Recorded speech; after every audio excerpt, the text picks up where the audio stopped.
Hello दोस्तों, my name is Divyanshu Anand and welcome back to my YouTube channel commerce classes. तो basic accounting terms हमारा खत्म हो चुका है। मैंने सारे वीडियो अपलोड कर दिए हैं, आप लोग देख सकते हैं वीडियो जाकर। और आज हम लोग स्टार्ट करते हैं अकाउंटिंग प्रिंसिपल्स। तो वीडियो स्टार्ट करने से पहले हम लोग समझ लेते हैं, थोड़ा एक बेसिक समझ लेते हैं अकाउंटिंग प्रिंसिपल्स क्या है। अकाउंटिंग प्रिंसिपल जैसे किसी भी चीज़ का जो प्रिंसिपल होता है, प्रिंसिपल बोले तो हम ऐसा समझते हैं रूल रेगुलेशन, किसी चीज़ का कैसे काम करना, उसके ऊपर कैसे काम करना, उसका तरीका जो बताता है वो हमारा प्रिंसिपल्स होता है ना। तो अकाउंटिंग प्रिंसिपल्स भी वही एक रूल्स है, एक तरीका है जो हमें बताता है कि हमें अकाउंटिंग कैसे करना है ना। तो हम लोग चलिए इस वीडियो का स्टार्ट करते हैं। तो अकाउंटिंग प्रिंसिपल क्या है? Accounting principles are the rules and procedures that businesses and other entities must adhere to when reporting financial data and information। कहता है कि अकाउंटिंग प्रिंसिपल जो है वो रूल है और प्रोसीड्योर है एक बिजनेस का या किसी भी एंटिटी का, जो कि बताता है, उस टाइम काम आता है जब हम किसी भी फाइनेंशियल डाटा को रिपोर्ट करते हैं या किसी भी इंफॉर्मेशन को लोगों तक पहुंचाते हैं। ठीक है, यहाँ पर कुछ डेफिनेशंस है इसके। जैसे according to the American institute of certificate, American Institute of Certified Public Accountants (AICPA), a principle means a general law or rule adopted or professed as a guide to action। कहने का मतलब यही है कि principal कहने का मतलब कि एक जनरल रूल है या जनरल लॉ है जिसको अडॉप्ट किया गया है, किस बेसिस के ऊपर? वो गाइड करता है कि कैसे एक्शन करना है, इस बेसिस के ऊपर। तो अ सेटल्ड ग्राउंड और बेसिस ऑफ कंडक्ट और प्रैक्टिस, कहने का मतलब ये है कि हम अकाउंटिंग को जो भी प्रैक्टिस कर रहे हैं या जो भी अकाउंटिंग हम कर रहे हैं तो वो इस लॉ के ऊपर बेस्ड है या नहीं, ये रूल्स को ये फॉलो कर पा रहा है या नहीं। अब इसके बाद आता है एक और डेफिनेशन जो कि दिया गया है, जनरली एक्सेप्टेड अकाउंटिंग प्रिंसिपल। ये इसको हम लोग गैप कहते हैं। ठीक है, कहने का देखिए इसका क्या है ना कि हमारा जो अकाउंटिंग प्रिंसिपल जो है वो बहुत सारा प्रिंसिपल है, बहुत सारे रूल्स एंड रेगुलेशंस है, बट गैप जो है वो कहीं ना कहीं बताता है कि ये जो कुछ प्रिंसिपल है स्पेसिफाइड, वो जो है वो सबसे इम्पोर्टेंट है। अदर देन दैट और भी बहुत सारे प्रिंसिपल है, बट वो भी यूज होते हैं, बट नॉट इतना ज़्यादा इम्पॉर्टेंट नहीं है जितना ज़्यादा इम्पॉर्टेंट तो ये जो कि गैप के द्वारा एक्सेप्टेड है।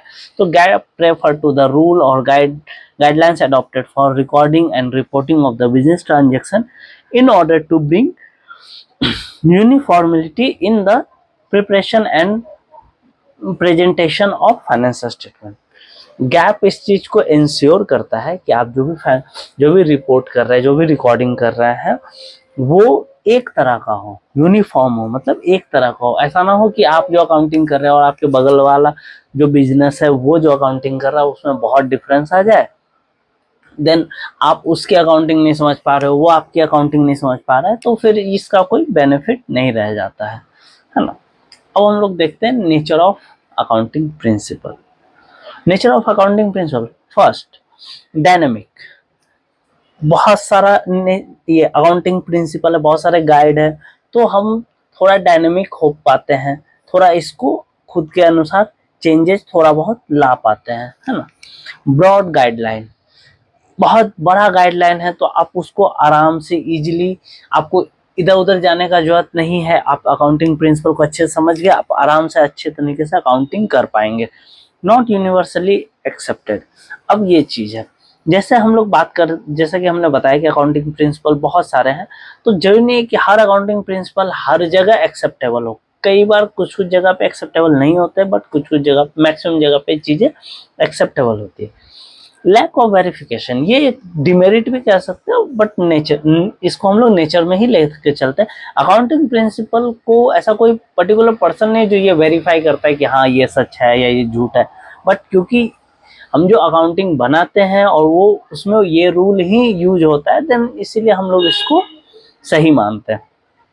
इवर इवॉल्विंग, इसका मतलब ये हो गया कि ऐसा नहीं है कि अकाउंटिंग प्रिंसिपल जो बन गया सो बन गया, वो इवॉल्व भी होता है, वो समय के साथ साथ आगे भी बढ़ रहा है और इन फ्यूचर वो और अच्छा अकाउंटिंग हो सकता है, इसमें कोई दो राय नहीं है। तो ये भी चीजें हैं। अब हम लोग देखते हैं essential features of accounting principle. तो पहला है accounting principle are man made. बिल्कुल, अकाउंटिंग प्रिंसिपल जो है मैन मेड है, इंसानों के द्वारा बनाया गया है। रूल, जितने भी रूल्स रेगुलेशंस जो भी हैं, हम लोग चाहे किसी तरह का लॉ हुआ, कंट्री का भी जो लॉ होता है वो इंसानों द्वारा ही बनाया जाता है, वैसे ही अकाउंटिंग का भी जो प्रिंसिपल है वो इंसानों द्वारा ही बनाया गया है। तब सेकेंड बोलता है सेटिस्फाइंग 3 पैरामीटर्स। क्या क्या पैरामीटर्स है? फर्स्ट पैरामीटर है यूजफुलनेस। कहने का मतलब ये है कि जो भी हमारा अकाउंटिंग प्रिंसिपल है वो यूजफुलनेस होना चाहिए, मतलब वो यूज में आना चाहिए। मतलब हमने बहुत सारी चीजें पढ़ ली, हमने बहुत सारा साइंस पढ़ लिया, बट वो हमारी लाइफ में काम ही नहीं आ रहा है, तो फिर उसे यूजफुलनेस ही नहीं रहा, तो फिर वो किसी काम का नहीं रह जाता। बट तो उसी तरह से कहता है कि जो हमारा अकाउंटिंग प्रिंसिपल है वो यूजफुलनेस होना चाहिए। दूसरा है ऑब्जेक्टिविटी। ऑब्जेक्टिविटी कहने का मतलब ये है कि इसका कोई ऑब्जेक्टिव होना चाहिए। ये जो प्रिंसिपल हमें मिल रहा है ये इसका कोई ऑब्जेक्टिव होना चाहिए। ऑब्जेक्टिव क्या है प्रिंसिपल का? कि जो हम अकाउंटिंग कर रहे हैं वो सही अकाउंटिंग होगा, उससे कोई उसे डिसएग्री नहीं कर पाएगा। तीसरा है फेसिबिलिटी। फेसिबिलिटी कहने का मतलब हो जाता है कि हम उसको बिना किसी डिफिकल्टीज के उसको यूज कर सकते हैं। ऐसा नहीं होगा कि हम जब पढ़ने का तो हम पढ़ लिए अकाउंटिंग प्रिंसिपल, बट जब उसको इन प्रैक्टिकल लाइफ जब यूज करने की बारी आई तो हम यूज ही नहीं कर पा रहे हैं, वैसा नहीं होगा।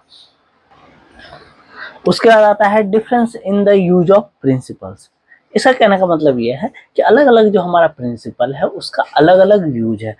हर प्रिंसिपल का पर्टिकुलर तरह से काम है, दूसरे प्रिंसिपल का दूसरा काम है, हम उसको मिसमैच नहीं कर सकते, उस तरह से यूज करना होता है। फोर्थ वन हमारा है lack of list of accounting principal.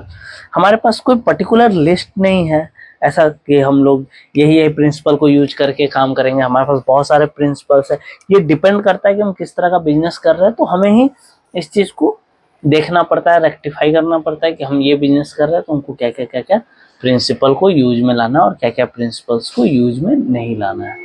अब हम लोग देखते हैं अकाउंटिंग कॉन्सेप्ट्स। अकाउंटिंग कॉन्सेप्ट्स क्या होता है? Accounting concepts refer to the basic assumptions and rules and principles which work as the basis of recording of business transaction and preparing account। कहने का मतलब कि ये है अकाउंटिंग कॉन्सेप्ट जो है वो एक एजम्पशंस के ऊपर या रूल्स के ऊपर या प्रिंसिपल के ऊपर। अकाउंटिंग कॉन्सेप्ट का मतलब हम ऐसे समझते हैं कि एक तरह का एजम्पशन है या रूल है या प्रिंसिपल है जो कि हमको बताता है, जो कि हमको ये बताता है कि हम इसी बेसिस पे, इसी चीज को बेस मान के हम रिकॉर्डिंग कर सकते हैं बिजनेस ट्रांजेक्शन को और अकाउंटिंग कर सकते हैं या किसी भी तरह का अकाउंट्स को हम प्रिपेयर कर सकते हैं। ठीक है, अब कुछ इंपॉर्टेंट अकाउंटिंग कॉन्सेप्ट्स है इसमें जो कि हम लोग देखते हैं। पहला है बिजनेस एंटिटी कॉन्सेप्ट। ठीक है, मैं इसे छोटे छोटे तरीकों से बता दे रहा हूँ, फिर हम लोग इसको बड़े और अच्छे तरीके से भी हम लोग इसको समझेंगे। Business entity concept. Business entity concept कहने का मतलब ये होता है कि बिजनेस जो है वो अलग एंटिटी है और ऑनर जो है वो अलग एंटिटी है, हम लोग इसको मिक्स नहीं कर सकते। दूसरा गोइंग कंसर्न कॉन्सेप्ट। इसका मतलब ये है कि बिजनेस लंबे समय तक चलता है, बिजनेस तब तक चलता है जब तक कि बिजनेस बंद करने का कोई रीजन ना हो। ठीक है, तीसरा है मनी मेजरमेंट कॉन्सेप्ट। हम लोग मनी को मेजर करते हैं किस तरीके से? अलग अलग प्रोडक्शन और सेल्स के तरीके से। फिर है अकाउंटिंग पीरियड कॉन्सेप्ट। अकाउंटिंग तो बिजनेस तो बहुत लंबा चल रहा है, गोइंग कंसर्न कॉन्सेप्ट के हिसाब से बिजनेस लंबे समय तक चलेगा, तो हमें पता कैसे चलेगा कि अकाउंटिंग कैसे करना है, कब प्रॉफिट देखना है, कब नहीं देखना है। तो एक अकाउंटिंग पीरियड को तय किया गया है जो कि हमारा अप्रैल से लेके मार्च तक का होता है। ये हम लोग का अकाउंटिंग पीरियड होता है, हम उस पीरियड में एक साल का प्रॉफिट और लॉस देखते हैं। फिर है कॉस्ट कॉन्सेप्ट। हमें कॉस्ट देखना होता है, हमें इस चीज को समझना होता है कि हम क्या कॉस्ट रखें, कि वो कॉस्ट सही है या गलत है, वो कॉस्ट ज्यादा है या कम है, और उस तरह से हम चीजों को अपना प्रॉफिटेबिलिटी और चीजों को हम समझते हैं। फिर हम आता है डुअल एस्पेक्ट कॉन्सेप्ट।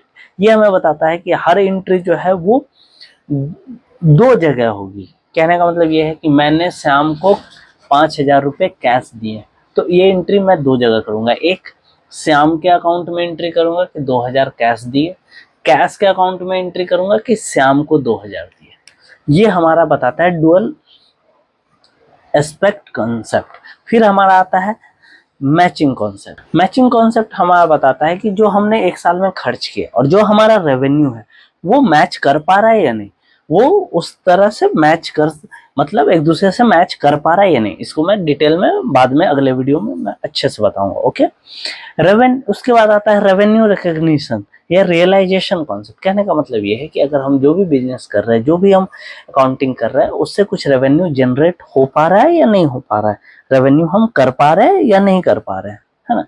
फिर हम लोग देखते हैं अक्रूअल कॉन्सेप्ट। अक्रूअल कॉन्सेप्ट हमें ये बात बताता है कि जो भी हम खर्च कर रहे हैं, एक्सपेंस कर रहे हैं, वो एक्चुअल में अकर हो रहा है या फिर वो फेक अकरेंस है।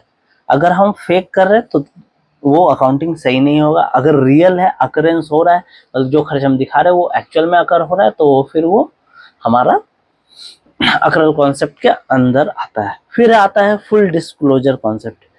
कहने का मतलब ये है कि हम जो भी अकाउंटिंग करेंगे, जो भी बिजनेस में ट्रांजैक्शंस करेंगे, उसको पूरी तरह से हम डिस्क्लोज करेंगे पब्लिक में, मतलब लोगों को बताएंगे जो हमारे अकाउंटिंग से अफेक्ट होते हैं, जिनको हमारे बिजनेस से मतलब है, जो कि इंफॉर्मेशन लेना चाहते हैं, इंफॉर्मेशन सीकर है, उनको हम डिस्क्लोज करेंगे। इसके अलावा भी दो चार और भी कॉन्सेप्ट्स हैं जो कि देखा जाए तो उतना इम्पोर्टेंट नहीं है, ना ही इसके बारे में एग्जाम में पूछा जाता है। जैसा कि आप लोग 11th के लिए पढ़ रहे हो, तो ना ही इन सब चीज़ों से कोई क्वेश्चंस आते हैं, ना ही ऐसा कुछ है। बट जब मैं पढ़ाऊंगा तो इनको भी थोड़ा बहुत आपको बता दूंगा। तो आज के लिए इतना ही, मिलते हैं अगले वीडियो में, तब तक के लिए धन्यवाद।